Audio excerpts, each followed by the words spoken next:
نعیم حیدر پنجوتا صاحب، آپ لوگ اس معاملے کو سارے کیسے تحریک انصاف اس کو کیسے دیکھ رہی ہے؟ 2019 میں سپریم کورٹ میں آپ کے سینیٹر علی ظفر نے اس کمپنی کا کیس لڑا تھا، اور یہ بھی سننے میں آیا ہے کہ اس عمارت میں خان صاحب کا بھی ایک فلیٹ ہے۔ بہت شکریہ، بڑی نوازش۔ دیکھیں، یہ جو نقطہ آپ نے اٹھایا نا، اس معاملے کے حوالے سے میں یہ گفتگو کرنا چاہوں گا کہ یہاں فلیٹس جب لوگ خرید رہے تھے، جب بنا رہے تھے، اس وقت یہ نوٹس کیوں نہیں لیا گیا؟ اور جو کمپنی کا مالک تھا، جس نے ہوٹل کی جگہ کے اوپر فلیٹس بنائے، سب سے پہلے تو وہ اس کا موجب ہے کہ اس نے کیوں جو ہے یہ سارا ایک غلط کام کیا، اور سی ڈی اے کیا اس وقت سو رہا تھا۔ اب اگر سی ڈی اے نے اس کے اوپر ایکشن لیتے ہوئے اس کی جو ہے کینسلیشن کی ہے، منسوخی کی ہے اس کے ایگریمنٹ کی، تو سی ڈی اے کس کے انڈر آتا ہے؟ حکومت کے انڈر آتا ہے، وزیر اعظم کے انڈر آتا ہے۔ تو وزیر اعظم کے خان انڈر صاحب کا اپارٹمنٹ تھا اس بلڈنگ میں، اور وہ 2017 میں اسی معاملے کی وجہ سے دیکھیں، سوشل میڈیا پہ میں نے دیکھا ہے کہ ان کا بھی اپارٹمنٹس تھا، اور اس میں اور بیوروکریٹس ہیں، ڈپلومیٹس ہیں، اور میں نے یہ سنا ہے کہ نون لیگ کے رہنما بھی ہیں، پیپلز پارٹی کی۔ میں اگر صرف میرے خیال میں خان صاحب کا ہوتا تو اب تک گر چکا ہوتا، کیونکہ نون لیگ کا نام بھی آ گیا، پیپلز پارٹی کا بھی آ گیا، بیوروکریٹس کا نام آ گیا، تو اب شاید اسی وجہ سے وزیر اعظم صاحب نے کمیٹی بنا دی، کیونکہ دباؤ آیا ہوگا۔ اور آپ کے اور اسی وجہ سے بچ بھی گیا تھا ثاقب نثار صاحب کے دور میں، کیا خان صاحب کا اپارٹمنٹ تھا؟ نہیں، دیکھیں خان صاحب نے تو صرف قیمت ادا کر کے لیا نا، اور جو مالک ہے اس مالک کو خان صاحب کا اپارٹمنٹ تھا۔ نہیں، خان صاحب کا اپارٹمنٹ کی وجہ سے نہیں، بیسیکلی اس معاملہ یہ ہے اگر اس وقت نہیں گر رہا کسی اور کا ہے تو اس وقت بچ گیا تھا، اس لیے خان صاحب کا۔ نہیں، دیکھیں، عدالتی حکم نامہ جس وقت آپ کے سامنے آئے گا اس کے مطابق ہوگا نا۔ ادروائز دیکھا جائے تو کہ یہ سٹارٹ جو ہے وہ خان صاحب کے دور کے اندر تو نہیں ہوا تھا، یہ کانٹریکٹ ہوا تھا، یہ خان صاحب کے دور کے اندر تو نہیں ہوا، لیز ہوئی تھی خان صاحب کے دور کے اندر تو نہیں ہوئی تھی، اس وقت تو خان صاحب کی حکومت نہیں تھی۔ بحال خان صاحب کے دور میں ہوئی ہے۔ نہیں، دیکھیں، لیز بحال خان صاحب کے دور کے اندر ہوئی، لیکن ہائی کورٹ کے فیصلے کی روشنی کے اندر، اور لیز اگر کینسلیشن کی گئی ہے اور خان صاحب کے دور کے بعد، تو وہ کس کی حکومت ہے؟ شہباز شریف صاحب کی۔ ہائی کورٹ نے بحال کی، سپریم کورٹ، ہائی کورٹ نے بحال کی، معطل کی تھی، سپریم کورٹ نے بحال کر دی تھی۔ ثاقب نثار صاحب تھے، انہوں نے یہ کہا تھا کہ سی ڈی اے پہلے سو رہا تھا، کیا یہ خان صاحب کا دور تھا؟ نہیں، دیکھیں، جب یہ سٹارٹ ہوا تھا تب سی ڈی اے خان صاحب کا دور تو نہیں تھا، خان صاحب کا دور تو 2018 کے بعد آیا، جب یہ سٹارٹ ہوئی اس وقت تو آج سے 20 سال پہلے کی بات اصل میں وہاں سے تھی۔ آپ نے کہا کہ بچ اس لیے گیا ہے کیونکہ وہاں پہ اور لوگوں کے ہیں، تو میں وہی کہہ رہا ہوں خان صاحب کے دور میں اس لیے بچ گیا تھا۔ جس کو 17 ارب روپے دینے تھے اس نے نہیں ادا کیے، اس کو چاہیے تھا ادائیگی کرنا، ٹھیک ہے۔ اب دوسری طرف دیکھیں، بری امام کے اندر جو لوگوں کے ساتھ کیا کہ وہ رہائشی گھروں میں رہ رہے تھے اور آپ نے جا کر بلڈوزر چلا دی، یہ بھی تو کوئی طریقہ کار نہیں ہے، اور یہ سیدھی کارروائیاں کر رہا ہے۔ پاکستان میں جو اسلام آباد ہے، جتنی یہاں پر پراپرٹی جو ہے وہ ایکوائر کی گئی ہے، اس کے متبادل لوگ جو ہیں، جو اس کے افیکٹیز ہیں، ان کو کئیوں کو ایسی جگہ ہیں، کئی ایسے لوگ ہیں جن کو ابھی تک پلاٹس نہیں ملے، ان کو جو ہے اس کے متبادل جگہ نہیں ملی۔ صحیح ہے سر، یہ میں نے بھی آغاز میں کہا تھا کہ بہت اچھی بات ہے، وزیر اعظم صاحب نے کانسٹیٹیوشن 1 اپارٹمنٹ کے حوالے سے کمیٹی بنا دی ہے، تحقیقات اس پر ہو رہی ہیں، سارے معاملہ دیکھا جا رہا ہے، لیکن اسی طرح کا معاملہ بری امام پر بھی ہوا نا، وہاں کے لیے کوئی کمیٹی وغیرہ کیوں نہیں بنائی گئی سر، یا اب بنائی جائے گی؟ دیکھیں، یہ بدقسمتی ہے مجھے کہ جو چیز زیادہ میڈیا بھی تو ان لوگوں کو زیادہ ہائی لائٹ کرتا ہے جو ایلیٹ کلاس ہے، جو مالدار لوگ ہیں۔ کیا میڈیا نے بری امام کے سب اٹھا کے اس کو اس طرح اٹھایا تھا؟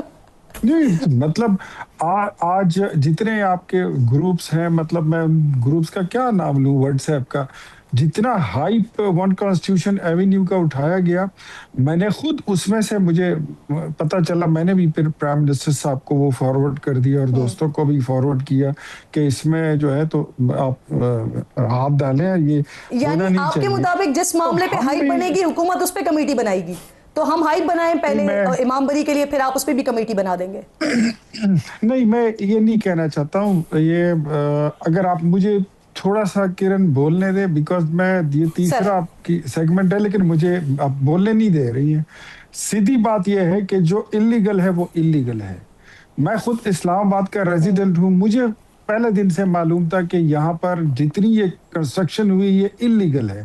وہاں پر میں نے کرائے پر بھی کوئی فلیٹ لینے کی، حالانکہ میرے پاس دوسرے بلڈنگ میں فلیٹ ہے، میں وہیں پر رہتا ہوں، لیکن میں یہیں پہ اس لیے نہیں گیا کیونکہ مجھے پتا تھا کہ یہاں پر یہ بلڈنگ ہی انلیگل ہے، یہ ہوٹل کے لیے تھی، اس کے اوپر یہ سروس اپارٹمنٹس میں اور ریزیڈنٹ اپارٹمنٹ میں بھی فرق ہوتا ہے۔ تو ایک چیز کی بنیاد یہ اگر انلیگل ہو، اور دوسرا انہوں نے فرمایا، میں آپ کو بتا دوں، یہ دسمبر 2019 جنوری 19 کی بات ہے کہ جب اس کو سپریم کورٹ نے وہ کر دیا تھا, عمران خان صاحب کی حکومت تھی. تو میں تو یہی کہتا ہوں جس نے وکالت کی ہے, چاہے حامد خان صاحب کریں یا بیرسٹر علی ظفر کریں, ان کا تو کام یہ ہے, وہ ان کا پیشہ ہے. لیکن لوگوں کو بھی چاہیے, پبلک کو بھی چاہیے کہ انلیگل جہاں پر کوئی کنسٹرکشن ہو وہاں پر انویسٹمنٹ نہ کرے. اب چاہے تھرو آؤٹ وہ اسلام آباد میں بڑی امام سرکار میں ہو یا کوئی بھی ایریا ہو, اسلام آباد میں بہت ساری جگہ ایسی ہیں. یہ 20 سال کی بات جو ابھی نعیم الحق صاحب یہ بات کر رہے تھے, جو آپ کے ساتھ شو میں تھے, وہاں کے ریزیڈنٹ ہیں, میں ان کے درد میں برابر کا شریک ہوں. نہیں, ایک اور جو وہاں کے ریزیڈنٹ تھے وہ بات کر رہے ہیں, ان کی بات کر رہا ہوں, جی ندیم. ہاں جی. تو دیکھیں, اب میں ایک بات آپ کو بتاؤں کہ جو وہاں پر رہ رہا ہے, کیا اس کو یہ نہیں پتا کہ یہ بلڈنگ کس کی ہے اور اس کا میٹر کیا چل رہا ہے؟ وہاں پر تو 20 سال اگر گزرے ہیں تو اسی لیے گزرے ہیں کہ ہماری عدالتوں نے ان کو سٹے دے دے کے یہاں تک پہنچایا تھا, اور کیس جو ہے وہ ختم ہو گیا, تو فیصلہ آ گیا اسلام آباد ہائی کورٹ کا, تو ایکشن تو پھر ہوتا ہے. اب مجھے یہ بتائیے کہ کیا سرکار کی زمین اور سرکار کی پراپرٹی کو اس کو چھوڑ دیا جائے جی کہ ٹھیک ہے جس نے جو کرنا تھا, پیسے کمانے تھے اور غلط کرنا تھا, اس کو فورگیو کر دیں. سر, آپ نے سوال کا جواب دیتے ہوئے شکوہ کیا کہ آپ کو بیچ بیچ میں ٹوکا گیا, تو آپ ذرا, آپ سے دلچسپ مکالمہ ہو جاتا ہے, اس وجہ سے تھوڑی سی لبرٹی لے لیتی ہوں. آپ بڑے معزز مہمان ہیں میرے, بہت شکریہ. اختیار ولی خان صاحب آپ ساتھ میں, اور صاحب آپ کا بہت شکریہ. زیادہ پرانی بات نہیں ہے, پچھلے سال کا ہی ذکر ہے کہ سائنسدان اور ماہرین بتاتے رہے کہ 2025 کرۂ ارض کا گرم ترین سال تھا. 2026 اس سے بھی زیادہ خطرناک ہوگا. یورپی یونین کی Copernicus Climate Change Service اور برکلے ارتھ کے مطابق گزرے ہوئے 11 سال زمین کے اب تک کے سب سے گرم ترین سال ریکارڈ کیے گئے ہیں, اور ان سالوں میں بھی 2023 کے بعد سے گرمی کی یہ شدت مسلسل بڑھ رہی ہے. اس لیے 2024-25 کے بعد 2026 میں بھی یہ ٹرینڈ ٹوٹنے والا نہیں ہے. کوپرنیکس کلائمیٹ چینج سروس نے تو یہاں تک خبردار کر دیا ہے کہ اگر اس سال گرمی کا ایل نینو ایفیکٹ ظاہر ہوتا ہے, یعنی سمندر کے درجہ حرارت میں غیر معمولی اضافے کا ایک قدرتی اور موسمیاتی رجحان, تو پھر گرمی کے پچھلے سارے ریکارڈز ٹوٹ جائیں گے اور ایک نیا ریکارڈ بن سکتا ہے. جبکہ برکلے ارتھ کہہ رہا ہے کہ سال 1850 کے بعد 2026 چوتھا گرم ترین سال ہوگا. 2020 میں چینی اخبار ایڈوانس ان ایٹماسفیئرک سائنسز میں ایک رپورٹ شائع ہوئی تھی, جس میں بتایا گیا تھا کہ سمندر اب نہ صرف پہلے سے کہیں زیادہ گرم ہے, بلکہ ان کے درجہ حرارت میں مسلسل تیزی سے اضافہ بھی ہو رہا ہے, جو عالمی سطح پر درجہ حرارت میں اضافے کی ایک اور بڑی اہم وجہ ہے. اسی رپورٹ میں بتایا گیا ہے کہ انسانی اعمال کی وجہ سے زمین کے گرم ہونے کے اثرات کرۂ ارض پر موجود پانی اور سمندروں پر پڑ رہے ہیں, اور انہی اثرات کے سبب مستقل قریب میں موسمیاتی تبدیلیاں مزید بھیانک رخ اختیار کر سکتی ہیں, جن میں خوراک کی کمی ہے, جانداروں کی اموات ہیں. یہ سب سے بڑے مسائل بن کر سامنے آئیں گے. کلائمیٹ امپیکٹ لیب کی ریسرچ کے مطابق ماحولیاتی تبدیلی اور بڑھتے ہوئے درجہ حرارت کے سبب پاکستان کو آئندہ دہائیوں میں شدید خطرات کا سامنا ہوگا, اور خدشہ ہے کہ 2050 تک ملک میں گرمی سے ہونے والی اموات میں بہت زیادہ اضافہ ہو جائے گا. دنیا کے 301 بڑے شہروں میں درجہ حرارت سے اموات میں اضافہ ہوگا, جن میں پاکستان کے 8 بڑے شہر ہیں. فیصل آباد ہے, ملتان ہے, گجرانوالہ ہے, لاہور, پشاور, حیدرآباد, راولپنڈی اور اسلام آباد. رپورٹ بتاتی ہے کہ جہاں میڈرڈ جیسے امیر شہروں میں سالانہ 525 اضافی اموات کا امکان ہے, تو وہیں اس دوران فیصل آباد میں یہ تعداد 9400 تک جا سکتی ہے. 2025 کے کلائمیٹ رسک انڈیکس میں پاکستان موسمیاتی تبدیلی سے سب سے زیادہ متاثر ہونے والا ملک قرار دیا گیا تھا, اور اب ماہرین یہ بھی بتا رہے ہیں کہ 2026 کہیں زیادہ خطرناک ہوگا. بدقسمتی ہماری یہ ہے کہ اس سال بھی ہماری کوئی تیاری نہیں ہے. پچھلے سال کلائمیٹ منسٹری کا بجٹ 3.5 سے 2.7 ارب, جبکہ ماحولیاتی تحفظ کا بجٹ 7.2 ارب سے گھٹا کر 3.1 ارب روپے کر دیا گیا تھا. دوسری طرف اس قدر خطرناک صورتحال کے بعد بھی جو بارش کا پانی ہے اس کے ذخیرہ کرنے کا کوئی بندوبست ہی نہیں کیا گیا ہے. موسمیاتی تبدیلی سے پاکستان سمیت دنیا بھر میں غذائی قلت کا بھی شدید خدشہ موجود ہے.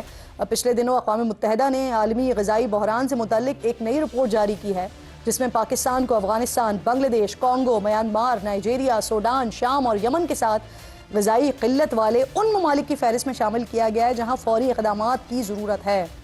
اسی رپورٹ کے مطابق 2025 سے پاکستان میں تقریباً 1.10 کروڑ افراد شدید غذائی عدم تحفظ کا شکار ہیں۔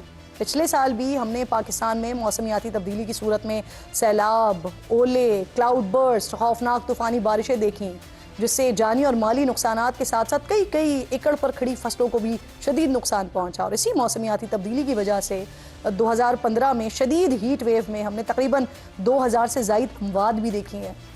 بدترین مہنگائی ہے، اس کے ساتھ ساتھ بڑھتا ہوا درجہ حرارت ہے، اور پھر لوڈ شیڈنگ ہے، پھر اس کے ساتھ ساتھ شہروں میں پانی کی قلت بھی شروع ہو گئی ہے۔ لیکن اس صورتحال میں بھی وفاقی دارالحکومت سمیت دیگر بڑے شہروں میں درختوں کی مسلسل بے دردی سے کٹائی بھی نظر آتی ہے، جس سے اس اہم ترین مسئلے کی طرف حکومتی توجہ اور سنجیدگی کا اندازہ بھی پھر بخوبی لگایا جا سکتا ہے۔ حکومت موسمیاتی ایمرجنسی کے تحت فوری طور پر اقدامات لے، اگر تباہی کو روکنا ممکن نہیں تو کم از کم اس کے اثرات تو کم کیے جا سکتے ہیں۔ عالمی موسمیاتی تبدیلیوں میں پاکستان کا حصہ 1% سے بھی کم ہے، لیکن پاکستان کا نقصان اربوں ڈالرز اور ہزاروں قیمتی جانوں کا ہو رہا ہے۔ صرف 2022 میں سیلاب سے پاکستان کو 30 ارب ڈالرز کا نقصان ہوا۔ جنیوا کانفرنس میں پاکستان کو 10 ارب 44 کروڑ ڈالر قرض دینے کا وعدہ کیا گیا تھا، لیکن 2025 تک پاکستان کو مجموعی طور پر اس مد میں 4 ارب 69 کروڑ ڈالر ہی موصول ہوئے ہیں، یعنی آج تک وہ وعدہ کی گئی جو رقم ہے وہ بھی مکمل نہیں ملی ہے۔ یہ حکومتی ناکامی ہے یا عالمی برادری کی غیر سنجیدگی ہے، لیکن جان و مال کا جو نقصان ہے وہ صرف پاکستانیوں کا ہی ہو رہا ہے۔ وقت ختم ہو گیا پروگرام کا، اس سے ملاقات ہوگی کل۔ اپنا اور اپنے ملک کا خاص خیال رکھیے، فلسطین کو، مقبوضہ کشمیر کو اپنی دعاؤں میں یاد رکھیے۔ اللہ نگہبان۔